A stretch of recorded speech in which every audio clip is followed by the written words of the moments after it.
Welcome to the Executive Connect podcast. Today, I'm excited to have Kathleen Riley with us here today to talk about neuroplasticity. Welcome, Kathleen. Oh, thank you so much, Melissa. I really thank you so much for having me. Absolutely. I want to just get started with hearing a little bit about your work in neuroplasticity and really how you got involved in the field. Oh, absolutely. Okay, beautiful. All right, let's rewind without taking too much time. We'll do an extract. Neuroplasticity really is simply refers to a human being's ability to use their intention, their conscious mind to build new neural pathways in the brain, which naturally subsequently become wired into the body. And and and so what I mean by that is we are our habits can always be reshaped, reformed, and we are truly in this present moment where as we sit here speaking and your listeners are present, we are in this moment a culmination of habits, whether it's thinking habits, whether it's feeling habits, which then turn into doing habits and speaking habits. And so neuroplasticity just means that your brain and your body, because the mind and the body are not separate, they're one. The brain and body has a capacity to to change what it is thinking and what it is feeling, but that's all predicated on your frontal lobe, your conscious mind, the executive, if you will, of the whole body and brain, to say, I don't want to feed patterns of fear or stress or worry or you know I don't want to be a reactive person anymore, right? I want to be that person who innately capitalizes on the pause that is between the stimulus and the response, right? And so I'm going to set this intention, and I'm going to get really clear about how I want to feel and the thoughts I want to think instead of, the old pattern. And I'm going to intend to do that. And I'm going to catch myself when I'm going back. And you can think of a pathway in the woods, a ski trail is, where the more you use it, the more carved out it becomes, right? And the more clear and carved out it becomes, the more the body memorizes it, and it becomes an unconscious habit. So in terms of how I came into this work with men, I founded my pre-sensing method almost about 8 years ago, between 7 and 8 years ago. Time flies, time flies. Time flies. And this is a method I developed to rewire the habit of stress, the cycle in the nervous system. And so moving from the habit of stress to the habit of peace, calm and centered. And that was just part of my story. I had, chronic anxiety, chronic panic, and I didn't want the kind of pharmaceutical band-aid. I wanted to go deep into the root. And very quickly, only about 6 to 8 weeks of daily meditation, daily rewiring through changing my emotions, um, I was able to completely rewire the habit. And so then, I started studying and growing and learning, and built my company, and built this method.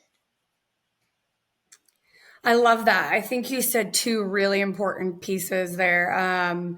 One is starting in the world we live in today, we're reacting all day, every day to what's hitting us, and there's constant things that are hitting us. So, really, what you were saying is taking the reins of being reactionary to really focusing on really what you're focusing on. And I think you make a really great point is a lot of people are really anxious in the world today. And it's, because that's who they are, or it's because they're reacting to what's happening at them. So let talk us through a little bit about how you pivoted from being, anxious to really centered and grounded, really rewiring your brain and making it focus a certain way. Can you talk a little bit about that? Yes, absolutely. One prefacing that response, you mentioned something interesting that stress. I can never say that chronic stress is a personality trait unless it becomes cultivated over time. It's the process of building a personality is, it starts with a mood. Like you said, maybe you react to something and then you stay in that stress state. If you don't if you don't reroute into a new experience emotionally and mentally, then that becomes a temperament. A mood is just a few hours, a temperament is a few weeks. And then, if still unchecked, the temperament becomes a personality. And the personality is several months, several years, right? So it can be rewired, it can be changed. And the process is really, as I tell everyone, it's so simple but not easy. It's so simple but not easy. And so the language of the body, which is where the nervous system lives, which is where the habit of stress lives, is emotion, it's feeling. And the language of the brain is thinking. So when you are changing a habit that is so deeply learned by the body, you have to speak the language of the body, which is feeling, emotion, sensing. And when it's a beautiful spring day and you feel a breeze, you sense it, you feel it, right? And that's the body feeling and sensing experiences. And so when you're changing these patterns, you first want to move the body and brain into a very relaxed brainwave state called theta state. It's not quite sleep, but it's not quite awake. So when the body is so relaxed in that theta state, where you kind of lose sense of time and place, and you're just so relaxed, you're kind of floating. The body is very, very, very receptive to new programs, new rewiring, right? So we do that first, and this is this whole process takes about 8 weeks. But in the actual meditations that you're doing on a daily basis, you're first moving into a very relaxed state. Then you're actually doing particular exercises where you're evening the heart rate variability. So what I mean by this is the heart is actually informing and sending a lot more information to the brain than the brain is to the heart. So in meditation, when we relax the heart, and we know that with stress, a lot of tension builds in the chest. So when we relax the heart, we're able to actually balance the nervous system. So there's that piece. And then from there, it's really just about changing the emotional state. So then you are exposing your nervous system through the power of your intention to feel calm, to feel safe, to feel that unconditional love, right? To feel peace. And you do this enough times over the course of 8 weeks, and the second month is a little bit different from the first month, but you are effectively following the same process that you unconsciously followed when setting up the stress patterns. But now you're intentionally setting up those patterns for peace. So I'm curious. So let's take a couple of, emotions like fear or anger or, maybe I don't even know if depression would be one, just a sad person. How do you rewire, say something like anger or anxiety? And really, what does it mean to rewire, an emotion? And can you explain like how one would do that if they were anxious or angry or sad? And kind of what the steps are for that? Step one is recalibrate and relax the nervous system, relax the body. You do this through breath, extending the exhale twice as long as the inhale. You do this through becoming aware and sensing the space around your body and in your body. So you have to relax first.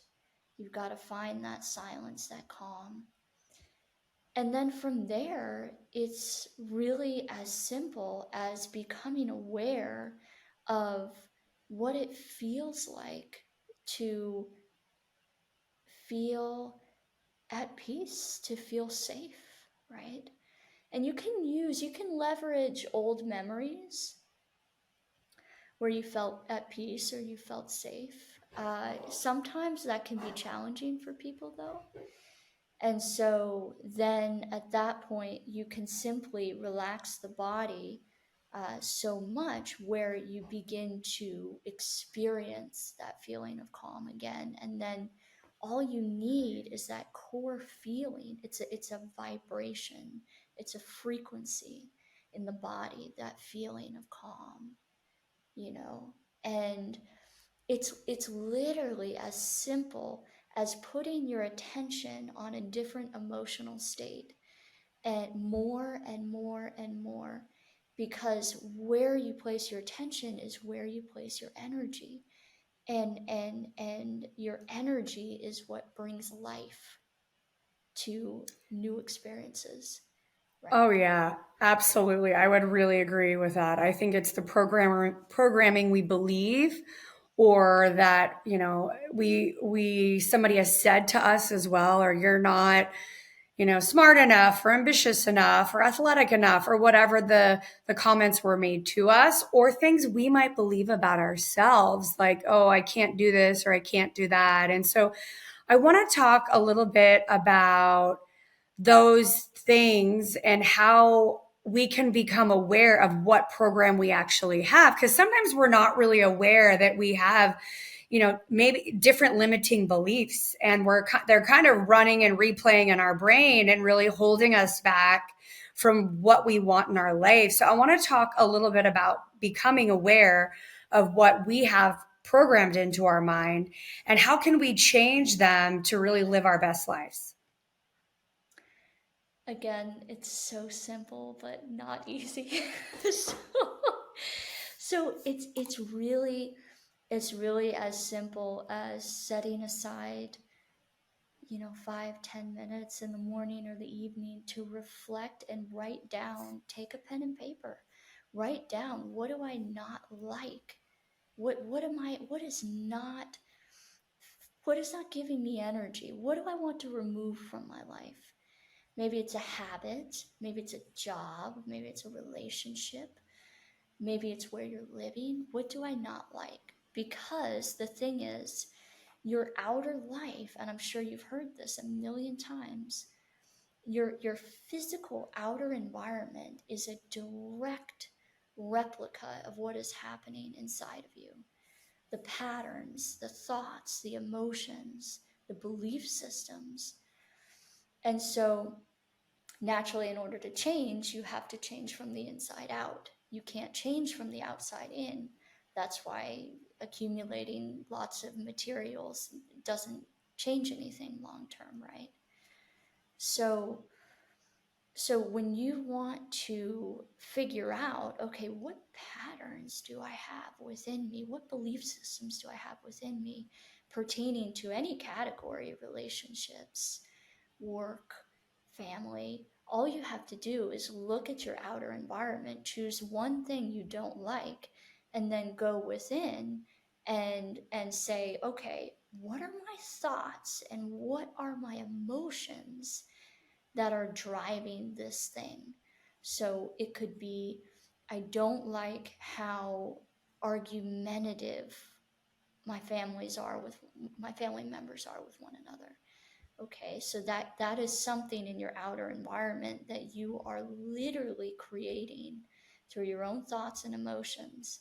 And this gets into, really, um, some would say, I mean, it's a really extreme form of accountability and agency. But okay, that's what you want to change. So then you go within, okay, what thoughts and emotions am I having around this situation? And how do I want to flip that in the positive view? And so you can start with that. What do I not want? What do I want? Let me change. If I want peace in my family, I have to become peace, and the rest follows. And I see it all the time, all the time. Yeah, I love that. I would agree. I think you first got to get to where you want to be, right? Like you were saying, peace. I want to talk about neuroplasticity and the intersection of epigenetics, all these words that are hard to use together. Can you talk a little bit about what is the role of epigenetics in the work of neuroplasticity? This is really fascinating. So I love this. You're just asking me all my favorite questions. So, yeah, indeed. So we know that what we once believed, what scientists once believed, was junk DNA, which is, more than 80% of the DNA in our body. It is actually dormant epigenetics. It's our genes that can be expressed based on the environment they're living in. So our genetics, what the environment that our genes live in, is the inner environment of ourselves, right? I am creating within me, through my thoughts and through my emotions, I'm creating an environment that is either hospitable to health, or the inverse, hospitable to disease. And so when we're looking at neuroplasticity and epigenetics, we're really, neuroplasticity is just a fancy word for, you have the power to change your inner environment through your intention. And health coincides with more positive, jubilant, happy, peaceful environments within, right? And disease correlates with a lot of fear, a lot of anxiety, a lot of stress, a lot of chaos, right? Within, in the emotional state. So simply changing your emotions and taking time every day to do this, just like you would strengthen a muscle, the muscle of peace, or the muscle of compassion, or the muscle of gratitude. You strengthen them through your attention. Because as we said, right, where your attention goes, your energy flows. And so simply by doing that, you're activating your innate neuroplasticity to then change the environment in which your epigenetics can become expressed in a positive or a not so positive way. Now, how about, can we change the outcome of future generations and their behaviors through neuroplasticity and epigenetics? Yes, 1,000,000%, because your genes get passed on to your children. So you hear over and over again, a lot of people will they'll come from generations of certain types of addictions or certain types of disease, but those genes cannot express themselves if you change, are a lot less likely, I would say, if you change your lifestyle, you change yourself holistically.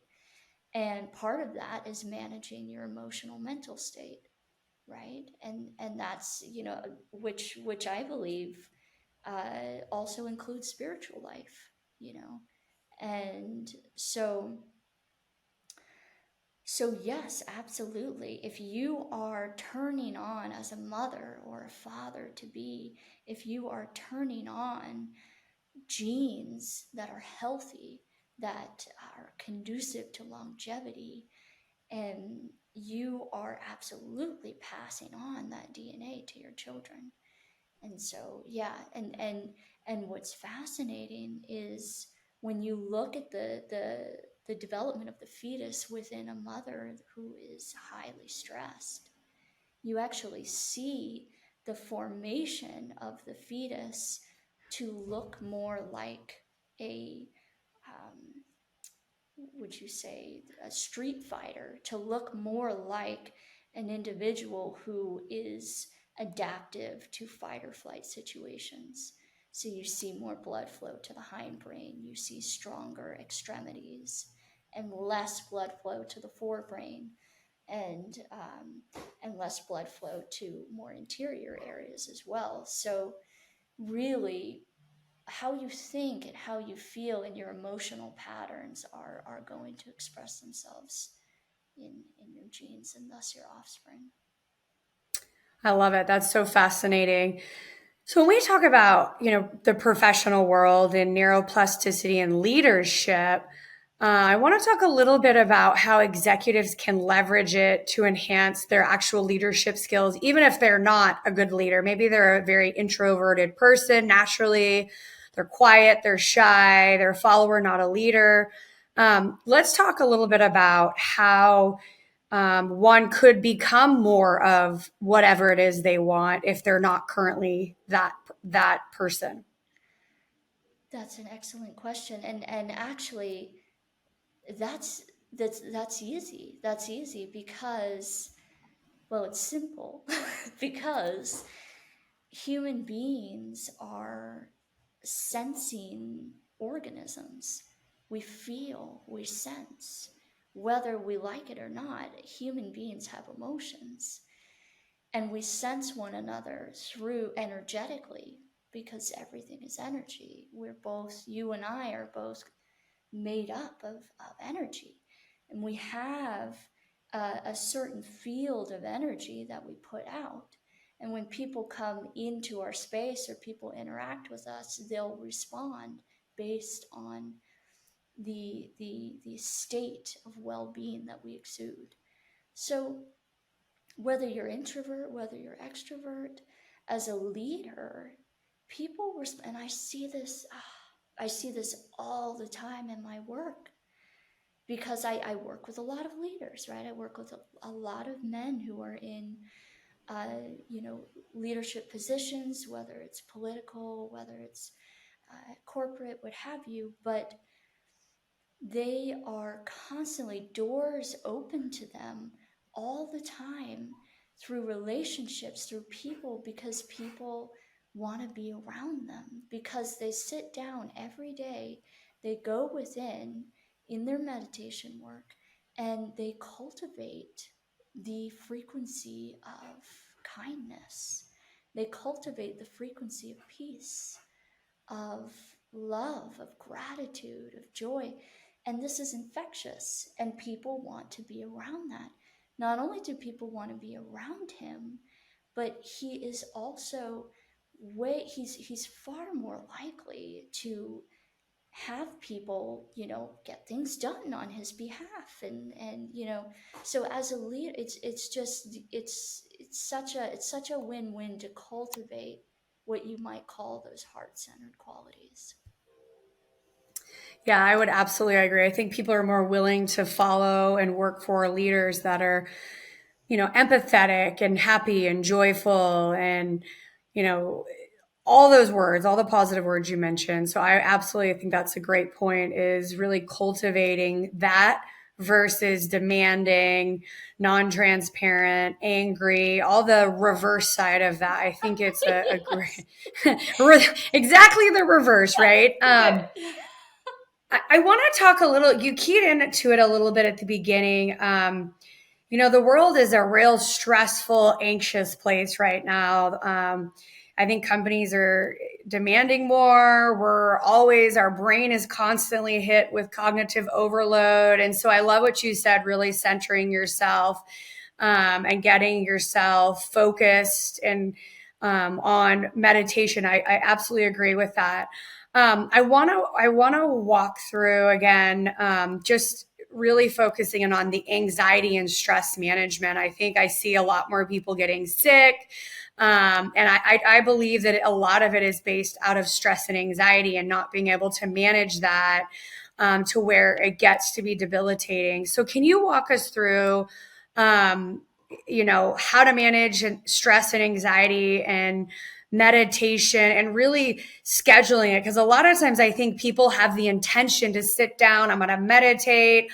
I have, 10 minutes to meditate, and they sit down to meditate and they're, oh, I can't forget to do that. And I can't forget to do that. Oh no, I need to do this. And so they're not really focused in on what you're mentioning, is really clearing their mind and focusing on the positive and really rewiring our brain. So I want to, I guess that was a long-winded question. So really talk about incorporating meditation into a practice that can help decrease anxiety and stress in people. Yeah, yeah, excellent. I would say that we live, as you said, we live, many of us, in modern environments where we have to intentionally make space and set aside time. There was once upon a time, this was just naturally built into our lives because we weren't so bombarded with information. And so, so it's about putting breaks, putting pauses, creating windows of time throughout your day, and not having the moment, every minute, every hour is accounted for. You're already in stress.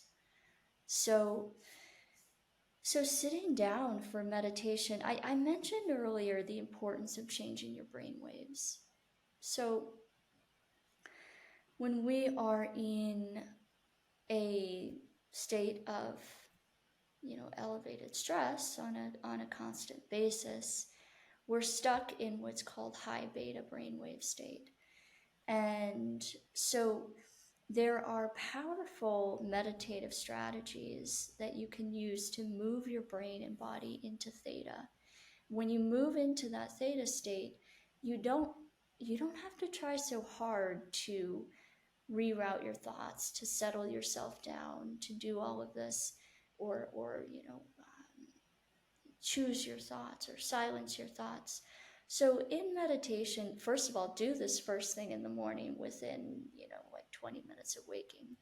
The reason I say that is because your brain is already between waking and dream.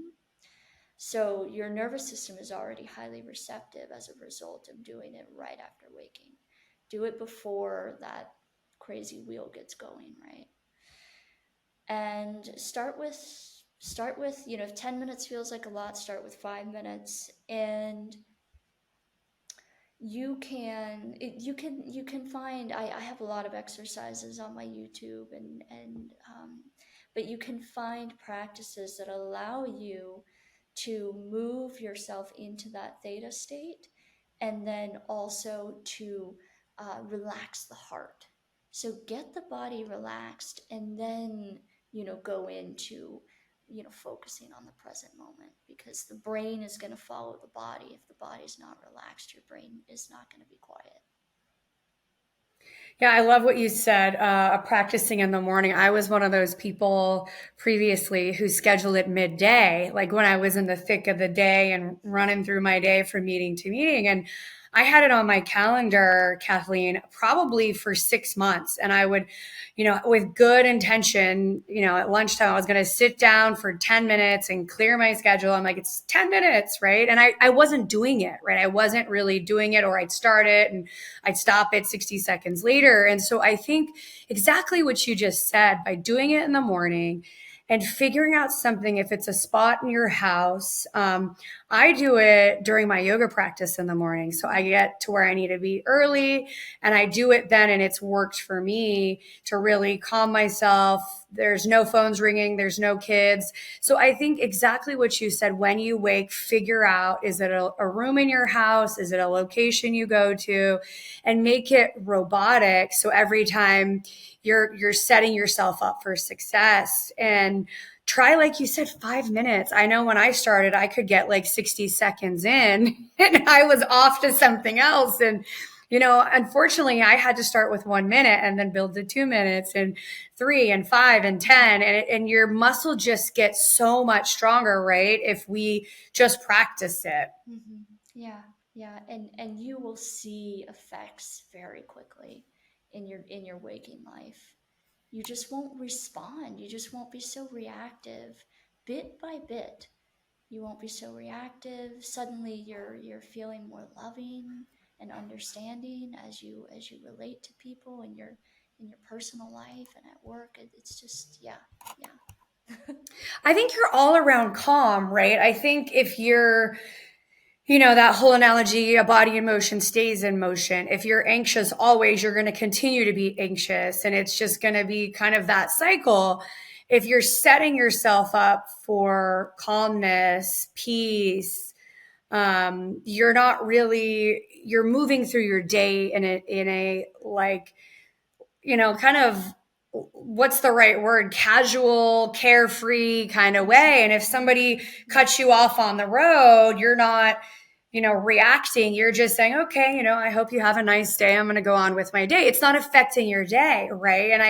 And I've used this analogy before where, you wake up in the morning, you stub your toe, you spill coffee, you're late to work, a car cuts you off. It's just kind of a downward spiral, right? It's just one thing and the next thing and the next thing, the next thing, right? And I think if you can grab control at the beginning of your day, you can attack your day in a different way and you will have more energy too, right, Kathleen? I think if you're stressed and anxious and all those words, you expend a lot more energy emotionally than if you're just chill and calm and moving through your day.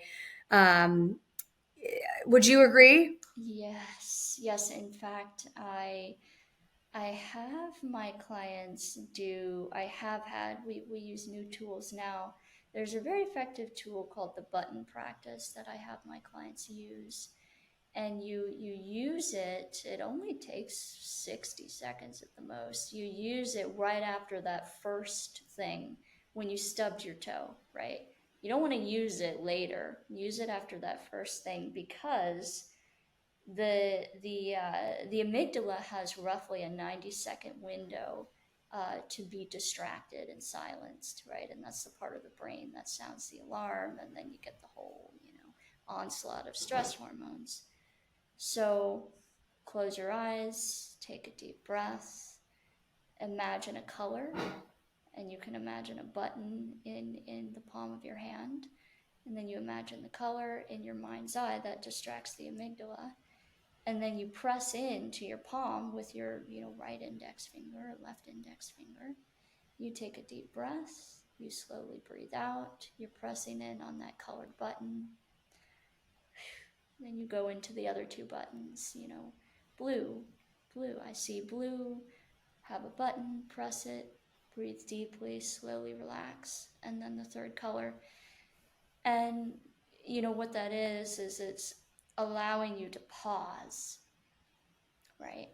And then you can go, okay, now I've paused, so I think I'm going to have peace in this moment. And then boom, you just avoided that whole ridiculous snowballing effect. you know? Yeah, and I think your overall well-being increases. Your overall way you attack the day, your energy levels, being available for the ones you love and being available for your employees. And I think you're spot on just to let the guy cut you off or put on another shirt when you spill coffee and just kind of move through your day and not just give it so much attention and energy that it kind of paralyzes you, right? I think it sets the tone for the rest of your day. And I think I love the button idea. That's a great way to really let things go that or accidents or things we really can't control, right? Yeah, yeah. It's definitely it's definitely very important to create that pause, and like we said throughout the call, what you put your attention on grows. So take your attention off the coffee that spilled on your shirt and put it on to this fun little practice that happens to work really well. And I love it. I think, back to the meditation and kind of rewiring our brain, I think it plays a really important role in achieving our goals too, right? So setting out, you can't have 700 goals to hit at a time, right? Really focusing on what's most important, meditating on it, seeing the emotion that you feel when you think about it, whatever the goals are for you. It can really help drive your goals and drive you to wherever you wish to go. If your inner state is chaotic and stressed, you're going to be confused. You're going to feel paralyzed. You're going to feel stuck. You're not going to have clarity. And so every time, I tell clients you have to begin by building peace, by rewiring the nervous system, getting back to that calm, because then you can make real decisions, then you can make real goals, then you can make real milestones. Otherwise it's just confusion and chaos, and it's all a byproduct of too much stress hormones circulating in the body and brain. Yeah, I absolutely agree. Kathleen, we have covered so much today, and there's so many nuggets of wisdom and tips that you've left our listeners with. Anything that we may have missed or anything that you'd like to share with our listeners? Yes, yes. So you can find very easy bite-sized practices on my YouTube channel, and free courses on our app, on the App Store as well. And in terms of, are you asking that big question that podcast hosts always ask, a piece of a nugget of wisdom to leave? Yeah, anything that we haven't talked about, anything that we may have missed? I just I mean, you covered a lot, Kathleen. We covered a lot of great things. just leaving you with, as I work with men, as I know men in this, journey of inner self-development, when you feel, you live. Your emotions are going to define the quality of your life. That's a great takeaway. I would absolutely agree. Thank you so much for being here today, Kathleen, and sharing your time. I know you're a busy woman. That is the Executive Connect podcast. Thank you so much for being here today, Kathleen. Thank you. Thank you. Be well.